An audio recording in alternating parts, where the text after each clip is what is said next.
The day that I drive that car again is going to be one of the happiest days of my life. And don't tell my wife I said that because she'd like to think that our wedding day was the happiest day.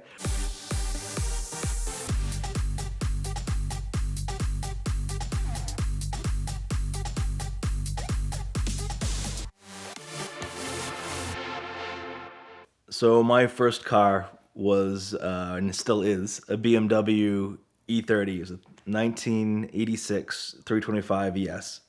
It was my mom's car. She bought it brand new from Auto House in Cohasset, which was a Datsun BMW Ferrari dealer in Cohasset, which no longer exists. Which I don't think that dealer could exist now, even if they wanted to. It was her daily driver. She drove it every day to school. She was a teacher, and she drove it every day to school and back. And she used to drive me to my aunt's house, my grandmother's house, for them to watch me when I was very little. And I remember, people who know E30s know that the sport models like the ES and the IS have like a little 13-button computer on them, and you can get range, and it has a stopwatch in it, and you can look at your miles per gallon and average speed. And I thought that, as a 5, 6, 7 year old, was the coolest thing in the entire world, and I would play with it nonstop. And I would set the speed warning for like 30 miles an hour, so it would ding every time my mom drove the car, and she could never figure out how to turn it off, and it would drive her nuts.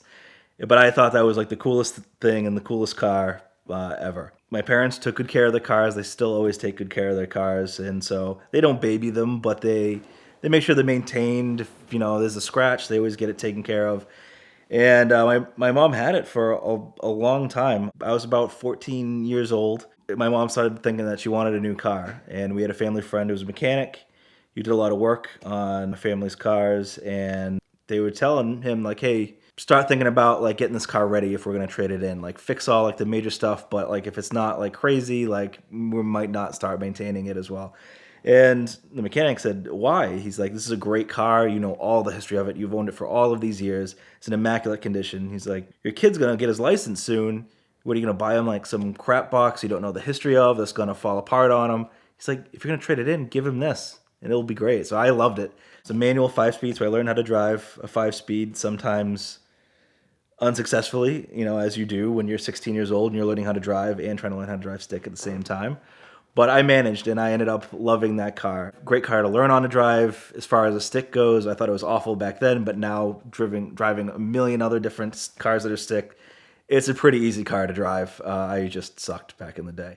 I also had the fortune, or I guess misfortune, of in high school being friends with a lot of guys who are also car guys and also modified their cars.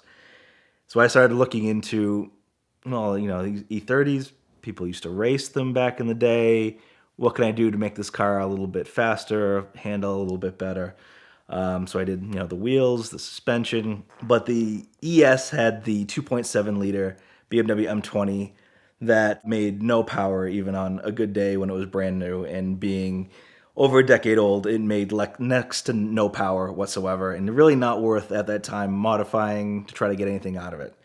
So I started looking into an engine swap. So we were in high school in the late 90s, early 2000s. The E36 was at that time a new car. The E46 had just come out, and people were doing M50 swaps in E30s, now starting to become a thing. And there was one guy out in California that did an S52 swap. And I thought that was the coolest thing in the entire world. That's the engine from the 96 to 99 BMW M3. 3.2 liter, 6 cylinder, OBD2. So there wasn't a lot of information out there at the time, but I really wanted to do it. So I'm like, well, we're going to figure it out. So I put my car in the garage and decided to rip the engine out of it, which my father at the time was not happy about. And he's like, "You're taking this perfectly running, beautiful car, and you're just pulling the engine out of it." He's like, "This thing will never run ever again." And I'm like, "Yeah, it will. It'll be great." So I had my friends over. I bought the S52. I converted it from OBD2 to OBD1 because back in the day, no one could figure out how to get that engine to run OBD2 in an E30.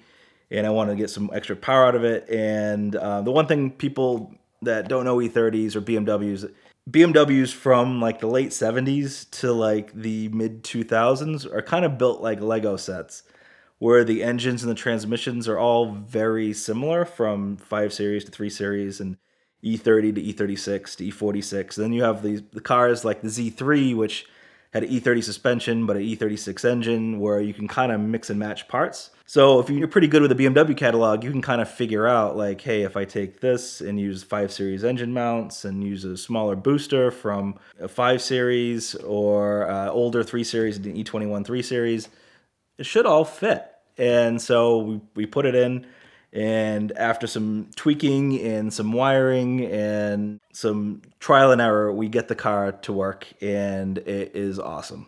And it was one of the first S52 swaps that I know of in the country. And at the time, as a early 20s, late teenager, I thought the thing was a rocket ship. Like, how could cars be any faster than this? 2,500 pounds, probably around 250 horsepower with what I did to it. Drove it for a long time, drove it to a lot of car shows. I kind of became known in the area as the E30 guy.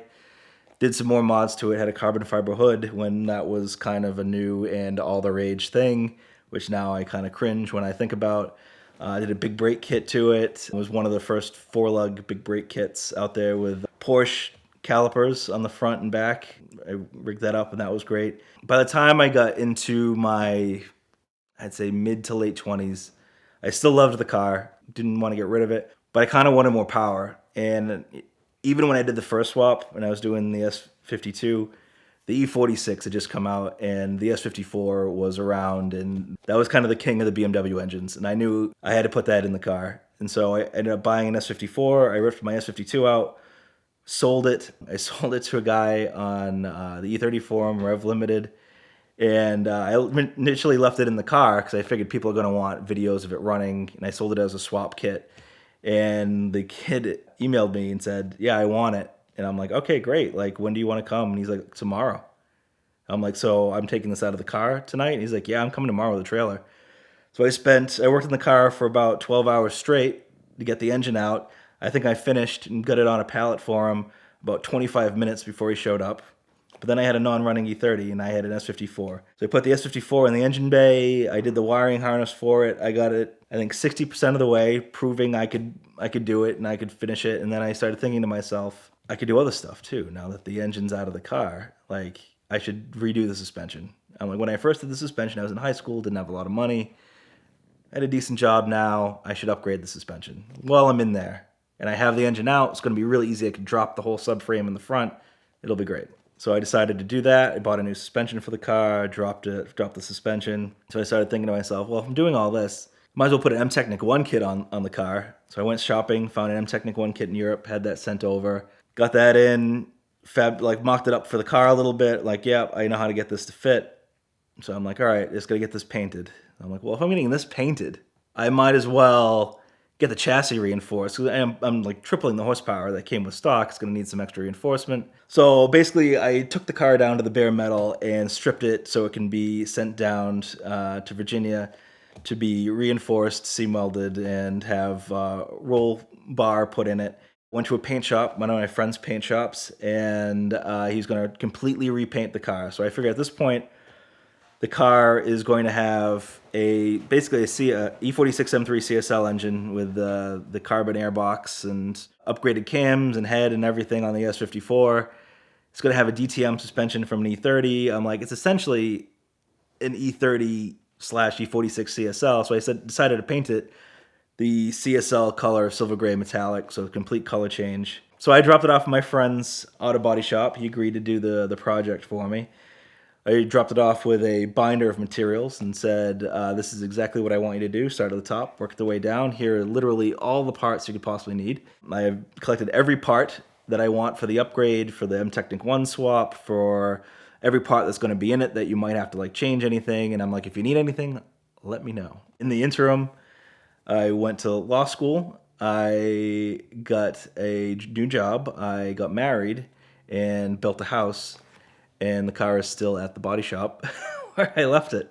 The work has been going on it, but very slow. And I guess if there's a silver lining, it is that I have now been able to collect an even larger collection of parts for this car to upgrade, including some carbon fiber panels for the roof, try to make it lighter. Upgraded brakes, going from the Porsche brakes, now AP Racing brakes, front and rear.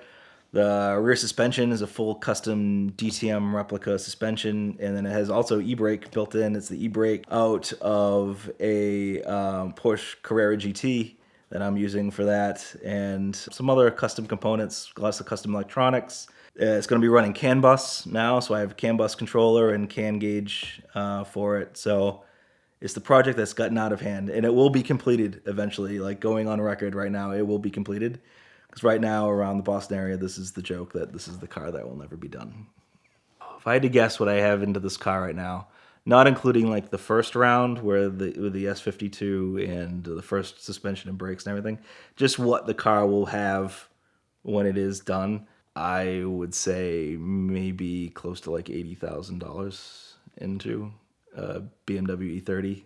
So I guess if you add what I had previously with the S52 and initial suspension, probably another like, I guess, 30 onto that. So I'm probably a good 991 GT3 into this right now, worth of stuff. So yeah, but it should have GT3 type performance based on, you know, the engine builder that built the S54. They should put out around 400 at the wheels, and then it should weigh around 2,500 pounds, hopefully. So this car, you know, it's been with me forever. It's been in my family forever. It's the car I learned how to drive on. It's the car I knew growing up. It's been with me through everything, through car shows and car cruises, and I essentially learned how to work on cars with this car, mostly because I couldn't afford to pay people to modify it for me. So if I wanted a cool car, I had to do it myself and buy the parts and put it on the car, or sometimes develop my own parts when, you know, parts weren't made for it. So one thing with the E30 is a lot of parts are made for the M3. At the time, back in the day, the M3 was the car to have. So the M3 suspension is just different enough from the standard E30, where it's 5-lug versus 4-lug. The sway bar setup's a little bit different. The wheel bearings and struts are different, whereas sometimes if you wanted parts, they just weren't available for the non-M E30. So you had to either adapt the M3 stuff or you had to design your own. So I went to college to be a mechanical engineer. One of the reasons was to work in the automotive industry, and you know, I got my start designing parts for my own BMW. It's a car I still have, the car I will never get rid of, no matter what happens. This is a car that I'm going to be buried in, both literally, probably, and figuratively, with the amount of money that's gone into it. I can't wait to drive it again. It's going to be, the day that I drive that car again is going to be one of the happiest days of my life. And, you know, don't tell my wife I said that, because she'd like to think that our wedding day was the happiest day.